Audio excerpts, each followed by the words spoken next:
Brad is an organization improvement leader whose purpose is creating a better future economically, socially, and environmentally for generations to come. Brad helps organizations directly define and achieve excellence journeys. He works with organizations across many differing fields: education, manufacturing, mining, agriculture, supply chain, technology, government, and health.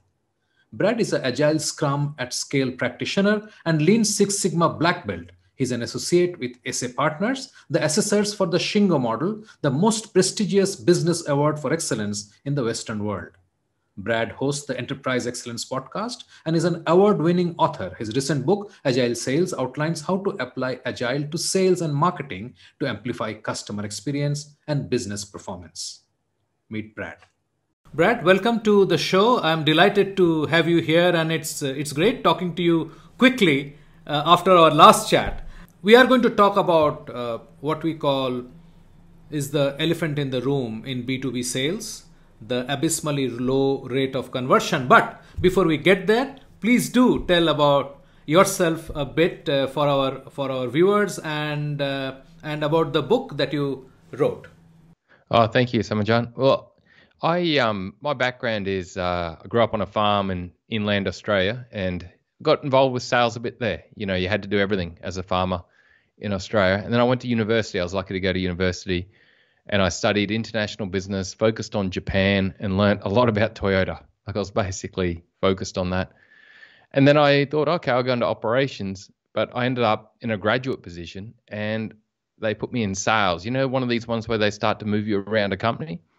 And sales just stuck with me. It was good. And had a great career selling for probably for 20 years, really, because even when I became general manager of that organization, I was still out in the front line at times and spending time with customers and with my salespeople.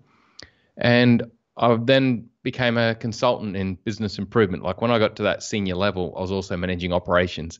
And I brought back the passions of what I learned from Toyota and different studies I've done.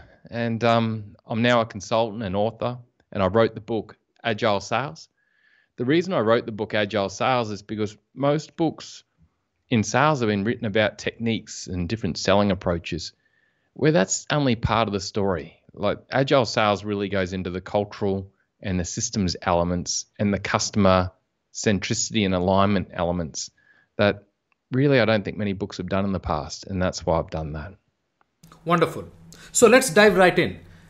The data that you see, and depending upon where you see it, varies from 1.8% to 7.8%, depending upon the industry verticals and the geography. But that's the conversion rate from lead to close in B2B sales. How do you think we got here? Samajan, there's three things I'd say that have led to it in my view. One is technology has led to it. The other one is our management systems in sales that we've used, and the other one is our leadership approach that we've used. They're the three elements that I'd say have led to this poor conversion rate. And I might just start with the first one, which I think is one that everyone knows, is that traditional sales, and still a lot of salespeople I come across, they're selling product still. And they're selling based on, I can get you this product. It's got these great features and benefits. It'll help you with these needs. Here's the price. I can get it to you. A customer can get all that through a website and more now. And they can do that research before they even engage a salesperson. So the traditional sales approach is pretty well dead, because by the time they turn up to a customer and the customer has already done their research and probably knows the product a fair bit compared to what they do, it's just down to price. Because a customer will always find a point of difference to buy on. And if they've ruled out every other point of difference, they're going to bring it down to price. And I think that's just demoralized conversion rate. Competition is massive because salespeople are selling against websites and amazing marketing engines. And that's one part, technology, which we could basically lay it down to amazing marketing departments and IT departments nowadays. That's one part that's, I think, is defunct the salesperson. The other part, but is our traditional management systems. The second one, our traditional management systems in sales have been very much about measuring, rewarding, recognizing, driving the individual. And it has been largely results based, focused on lag measures. Your job's to get sales, go get sales. Why aren't you getting sales? You need to go get sales, get out there and get sales, make more calls, do whatever you got to do. And I think that pure management approach of really just driving the result and driving the individual, I think it's reduced the amount of innovation that can happen within the sales departments, because it's people coming together and working as a team that actually leads to innovation and great things. Whenever people are out there by themselves in a stressful role being pushed and pushed and pushed, they don't think clearly and they just go from day to day, and it doesn't create innovation. The third thing I'd say is our leadership approach in sales. It hasn't been focused on coaching as much as it should be. Like, I see a lot of sales leaders where they're basically purely managing the individual. They're not actually leading the team to help the team grow and improve and evolve, and also lead the team to really place themselves in their customer's shoes and understand what's changing with their customer, and strategically look at the market and think what's happening and then evolve. So that I'd probably say there's not a culture of continuous improvement largely in sales because of that management and then the leadership approaches. So 3 things. One is changing technology led by marketing and IT evolution, which we haven't kept up with. Our management practices haven't kept up, and our leadership practices haven't driven a culture of continuous improvement and innovation that's been needed to keep up. Great. So let me dig into a bit of what you just said about technology. Then we'll sort of progress to management and sales leadership, and those two seem to be sort of joined at the hip, sort of aiding each other's problem further. But I will get to that later. One of the things that you mentioned just now is that improved marketing is a problem. Improved marketing aided by technology. Yeah. It should be the other way around, right? Improved marketing should be getting us better leads, which means we should be able to close better. So where is the disconnect? I think it's that marketing teams have become highly focused on their web funnels and their automated funnels for driving sales. I see a lot of marketing departments where they don't really see themselves nowadays as lead generators for salespeople. They see themselves as lead generators for web funnels and to drive business through online transactions.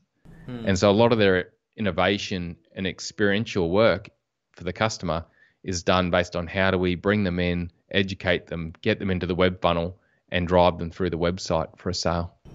I find a lot of marketing departments that traditionally did do work for sales teams don't do so much anymore. It's shifted more to the website.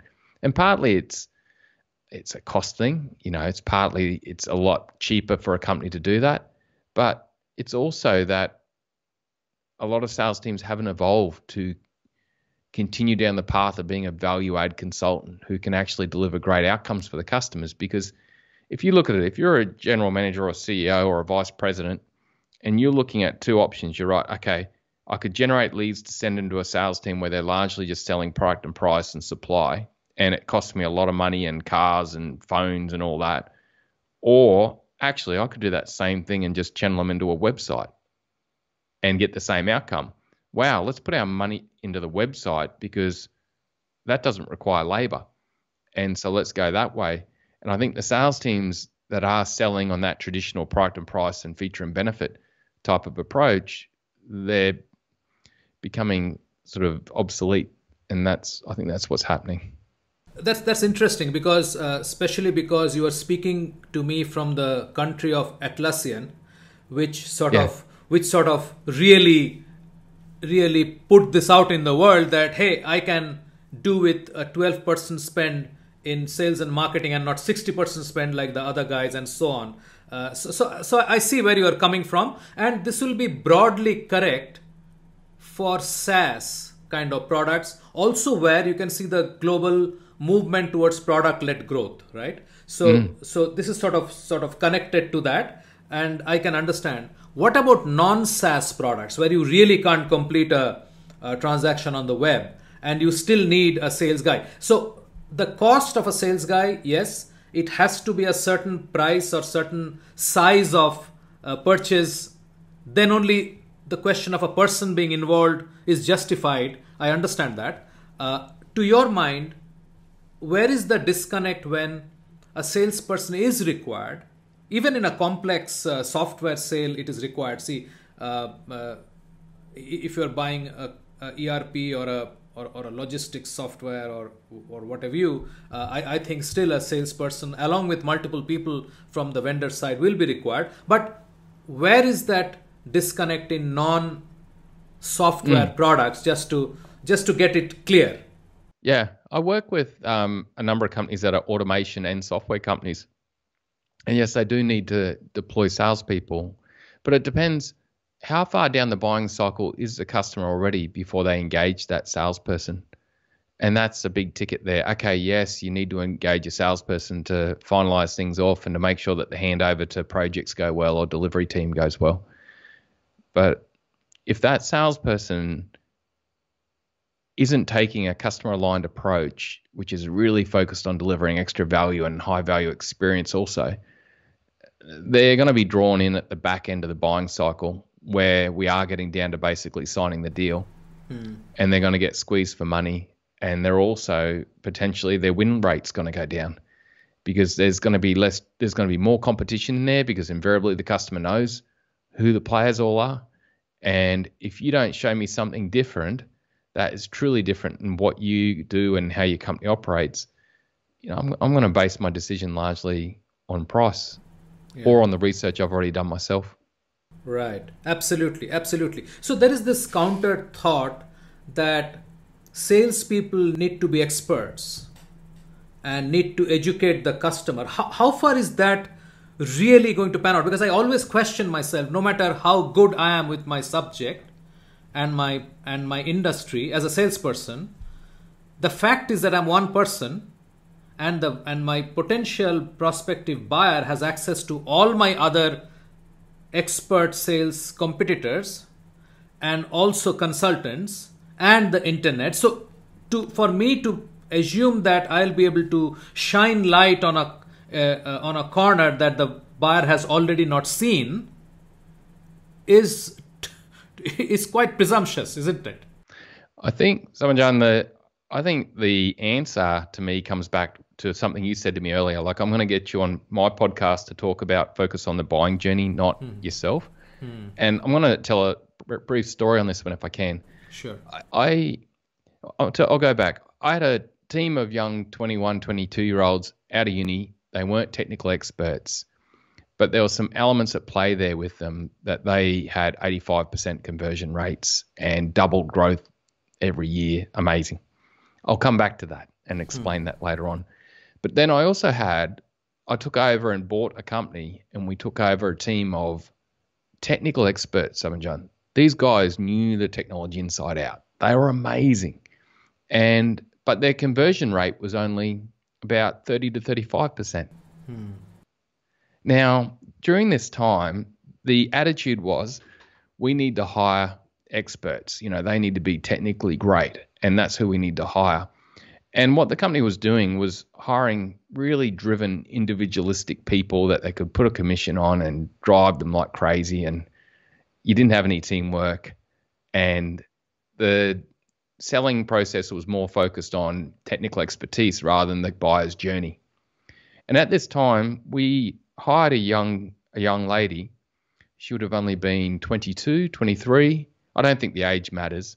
But she was in a more junior role, and she stepped up into sell automation.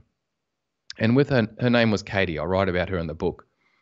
And with Katie, I was able to actually mentor her on some new approaches we were taking.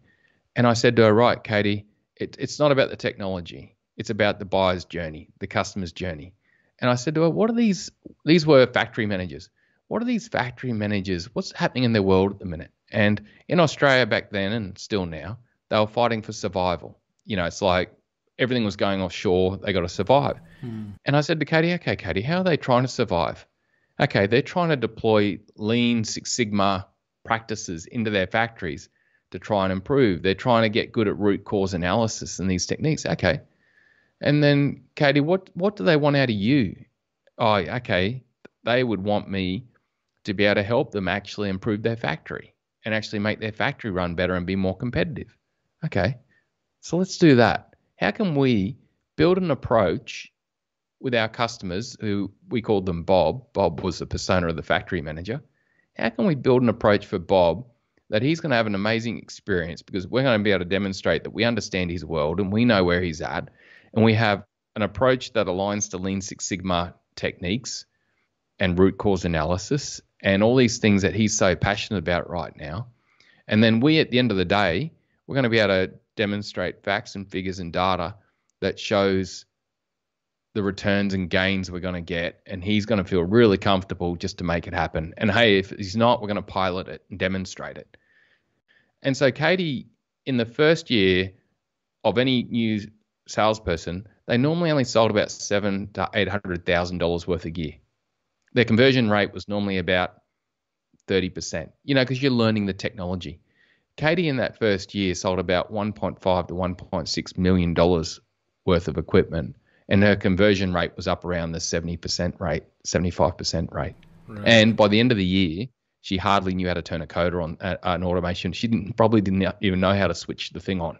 But she had the subject matter experts around her who worked tightly as a team with Katie, because they're all driven to achieve the same thing. They're all part of the same team. The technical experts who are installing the gear and looking after the gear, they just backed her as a unit, and they worked together to a common goal to run this process. Right.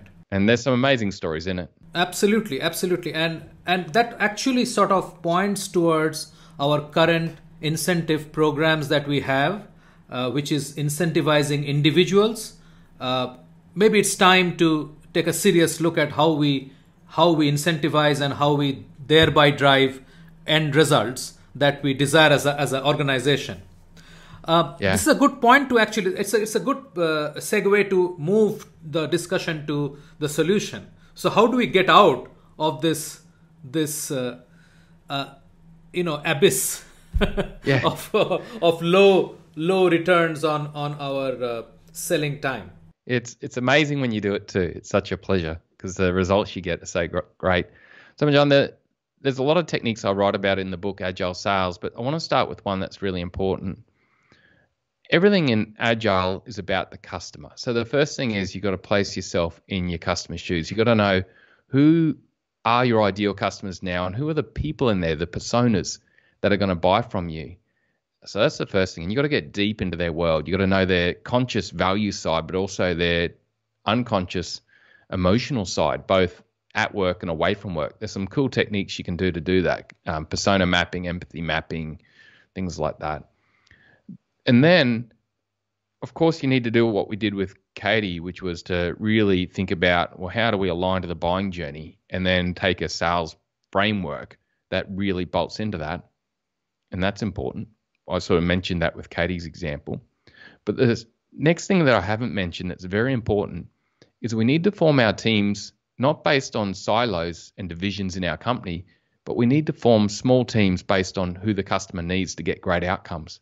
So I hinted at it with Katie, but the team that worked very well together back in that year, I can't remember what year it was in Victoria, it wasn't just salespeople. Katie was a salesperson. Anthony was the head of service. Shaiju was the technical expertise. She also had, in software, she had McGann working from a software point of view. And then there was also Avi, who was another specialist there at the same time. So really out of it, you had one salesperson, one more account management person, and 3 technical people working as a team, not a team of salespeople. Because who did Bob need to really get great outcomes from? It wasn't just salespeople. He needed that technical capability, that expertise in Lean Six Sigma. So they formed the team, and they were measured and recognized and supported each other to work as a team within that target market. So that's 2 key parts. If you can just do that, and of course, measures drive behaviors and recognition drives behaviors. So how you measure people, how you recognize people will basically get you the result. Now, in Agile, coming out of the IT world and a lot of other places now, they physically put these different skill sets into the team. Think of, actually, a great example of it is our special forces around the world. You've got our big military forces where everyone's split into their role, but there you've got these elite teams where a 5-person team will include all the different capability, the medic, in there, in that one unit. Why? It's because they can be extremely agile and fast when they're in the field. Why also is because they can train each other, cross-train each other, and start to skill each other up. There's all these benefits. But I don't think you have to necessarily go, right, you guys are the team, right, off you go. You can do it informally through cultural aspects if people are in the same community together. But in true agile, you'd really align them. You'd create the team to suit the customer. Now, in some cases, the salesperson can have all the knowledge. So in that case, a team of salespeople is all you need. If they're able to get out there and do everything themselves and move fast, that works well. Yeah, and it also brings to mind the fact that the sale really doesn't close with the PO being signed.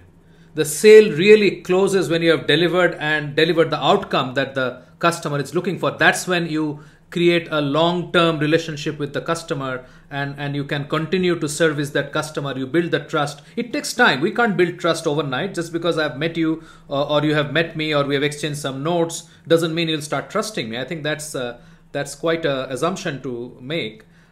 So I think our idea that and the elite team is a very good example, because I do believe that if the delivery team, part of the delivery team, what we call in software customer success teams, are part of the selling team, just like how the marketing person should also be part of the selling team, because that's where this silos which apparently don't talk to each other. And we'll not even get into the sales and marketing not talking to each other and the relationship issue today. We'll do it for another day. But all these issues that we talk of, I have made a sale. I have collected my commission. I'm out the door. I don't really care what happened to that customer who paid me or my company.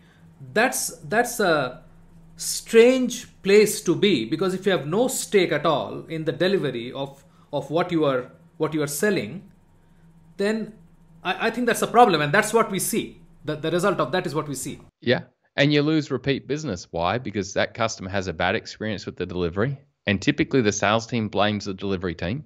The delivery team blames the sales team because they didn't give them enough information or they sold something that was impossible. And then what happens? The customer has a bad experience and they never buy from the company again. And that's another indicator of conversion rates, because they probably would get that company back in again to get another quote, but there's no way they're going to buy from you. So your conversion rates just dropped another notch. Because not only that, Brad, I must also tell you that I talk to a lot of buyers for the various podcasts and stuff I do. Buyers have informal peer groups where they're talking to each other, and they're constantly feeding information to each other. So if you think that I have done a bad job of implementation with one customer and I am only losing that customer, you are living in a fool's paradise. You are losing 5 another deals which you just don't know about it. That's all. Yeah, that's it. Word gets around, and the industries are small and people move, and that's the outcome of it. So really, culturally, we need to be a unit, but it's the systems that we drive into a company, the way that we structure ourselves, the way that we measure our people, the way that we meet, where these cross-department teams don't meet because they're often just running their own meetings with their leaders. So that's the other part. Something I'll say is that there's 3 key aspects of agile, right? So if you get your team right and it's aligned to the customer and we're starting to measure and sweat the right things so that we're a unit and we're doing things to build team culture, it all comes back then to transparency, inspection, adaptation. So if the measures and performance we're driving for are visual and transparent, and CRMs and softwares nowadays are so powerful for this. It's live, we can see it. But the thing is, it's up to that whole unit of 5 cross-functional team members, if it is cross-functional, to really be sweating that. Typically, people in Agile or Scrum will meet for, 5 to 10 minutes a day or at least a week. And there's a whole technique to that. But what they're ultimately doing is they're inspecting the measures and the progress of deals and improvement activities they're doing as a team to make better outcomes for customers. And then based on what they're seeing, they're adapting to it. And, if that unit then of people in that team that have got the systems and measures and structure to drive the right behavior, and they're being led the right way, where we're actually leading them with a coaching approach, just like a coach of a cricket team would do, where he or she is really ultimately sweating that team becoming great and winning the IPL, that's the approach. And I've just found the work done through IT with Agile's been amazing, and it slots so well into sales. Right. Before we wrap this up, I have one question. All this discussion that we are having do not sort of touch upon the fact that most of the time when we are identifying leads and pitching to them, like you mentioned a bit earlier about the buyer's journey, a lot of the journey, the buyer's journey, not our selling journey, the buyer's journey is already over, because Yes. he has collected information, he has potentially got comparative data from your website and your competitor's website, how each of you face off with each other and so on. This lot of information in the public domain. They have potentially spoken to a consultant who is expert in the area and gathered data and so on. So basically, when you are identifying a prospect, that journey is towards the end, and you are already at a point where you have to compete with 5 other vendors, right? Because everybody has tracked that particular account the same way that you did track the account, right? So the question is, how can you get in early into the journey so that you can start not even influencing, contributing towards the process, which will thereby build relationship, and you will be in the race really and not notionally. I think there's a really cool technique that I find helps with this. But the thing I'd say is that I see a lot of sales teams where we've drifted into being account managers and we're just really going around the same accounts and staying where we're comfortable. I think we need to get back to being able to hunt but hunt in a value add way, not in a dominant, low value add, pesky way. And the way to do that, once you understand who your persona is and the market you're going after and who the decision makers are, and you're really in their shoes well, there's a technique called customer journey mapping. And this is typically the technique I use to help teams form up, how are we going to go about this? So customer journey mapping is where the team's placing themselves in the customer's shoes, and you're mapping the buyer's journey from what they call discovery through to research, through to purchase, through to delivery, and through to devotion. So let me just explain this. With discovery, you're actually mapping what are these personas we're targeting, like Bob back in the day in my previous company. What are these factory managers doing day in, day out? How do we help them discover us with value and delight before they're even thinking of buying a new software, or before they're even thinking of going into automation? Okay, cool. They're going to these events. They're looking at this feed of data. They're really driven by anything on Lean or Six Sigma at the minute. Okay, right. That's the way we got to do it. Then you go into the research phase. So the key with the research phase is that you've got a technique as a company where you're actually helping them discover what they need to do. You want to be in there before they actually register it, because you want to give them those insights. This is one element where the book Challenger Sale was quite good in that regard, but it's been used the wrong way because it's been used to just dominate and manhandle customers, and that's not what I'm saying. What I'm saying is there's a value-add, delightful way that you can engage with this customer and take them on a journey that's aligned to the ultimate journey they want to go through. And through that, you're helping them discover, wow, that is a big problem. And wow, that would help me achieve my goals. And wow, that would help me overcome that. And wow, you can help me through a process here. Cool, let's do that. And all of a sudden, in a way, they're on this conveyor belt of the buying journey. And the trick to the salesperson then is to keep that conveyor belt moving so that you've aligned your sales process to the ultimate buying journey the customer wants to go on. It's a process that helps customers really discover the need, not you come in late when they've already discovered the need and the real solution. And all that happens is out pops an order, and then you go through the delivery process. Now, in the delivery process, as a cross-functional team, you're figuring out, how do we deliver this so it's just the most amazing experience? And then you're going on to devotion. Devotion is, how do we help them through their whole life cycle of buying journey? What can we help them on next? What can we do after that? How do we then help them repurchase and how do we help them remove that old system and get it nowadays recycled or refurbished and bring in that new system. So devotion is you're really thinking as a team, how do we build an approach and a framework to keep that customer sticky with us and only looking at us for ever more? And it's an amazing technique. It allows you to look really holistically. Short answer is you've got to help them discover you and get in there early. If you're in there late, that's where the challenger sale comes in really well. That's where that book is brilliant. Because I'd say if you're in late and you're down the price wagon just on that path to sort of destruction, well, that's a case where maybe you do need to challenge. You need to have something you can give an insight on or a case study or something that you can make them go, oh, okay, I better listen to Brad. And then you can go, hey, Mr. Customer, yeah, okay, that's cool. You understand what I'm talking about. Right, let's go back down the journey a bit and let's go back through research again, because I think there's some things I'll be able to help you uncover and get better outcomes for. And so you're trying to move them back down the buying journey so you can bring them through with value. And that's what you do if you're in late. So that's the one time that bit of power and confidence of truly challenging, I think, comes in, is if you're in late. Yeah, I understand, and this is great. I think Challenger Sales is a great book, and we also have to understand that these books, we need to see that point in time when they came out and where the industry and the practices were at that point in time. So you cannot literally go back to something which was written. I mean, there are some basic truths which are universal and always valid and all that. I am not challenging that, like trust and commitment and so on and so forth. But what I'm saying is that at different stages of the history, you'd have books which were very relevant at that point in time, and trying to say that is as relevant today, or the same techniques can work, or the same processes. And more than techniques, I believe the strategies that they're talking about will work.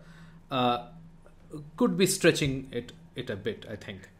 I know. Sort of once that book came out, it was sort of as if every salesperson who came to you in business started to throw masses of data at you and tried to challenge everything you said. And as a customer, you're there going, whoa, this is not comfortable. I don't like this. Go away.